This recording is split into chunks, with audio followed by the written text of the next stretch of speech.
Hello everybody, and today we are going to be looking at the pages. We are moving into the honours or the court cards, which are also part of the minor cards of the tarot deck. Here we see the Page of Cups. He is moving towards the past and he seems very hesitant as to should he keep his cup open or should he keep his cup closed? Should he put his hat on his head or not? He looks a bit wistful and it's like he didn't assume his individuality yet. Let's say that with him staring at his open cup, we could say that he has a desire to live, but also he has some fear. Perhaps he is discovering the first emotional world, which both will tempt and terrify him, just as we do when we are teenagers. He therefore evokes the passage of a child into the adult life.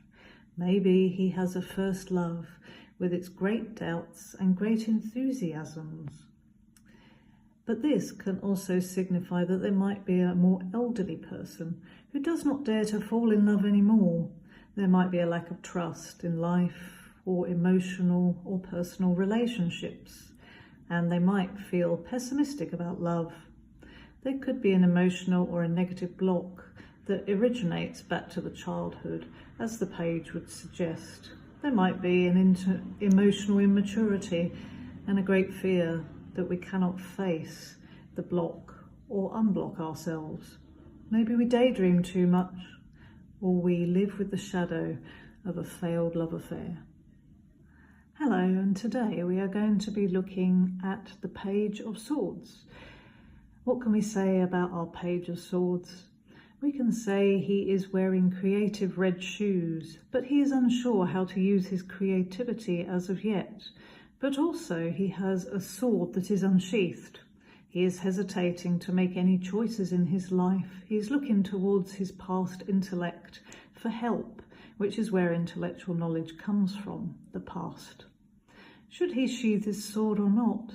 And when we look at the line that travels down the length of his sword, we can see it stops, not at the end, but somewhere near to the end, meaning his intellect needs to be honed, it needs to be perfected, and he needs to work on it. This is the figure who possesses the foundations there of intelligence, but he might lack some confidence. Therefore, our page, he could be a student or a young seeker or a pilgrim. Maybe in his childhood he has been intellectually devalued, or maybe he did not complete his education and therefore he has caution and a lack of perseverance.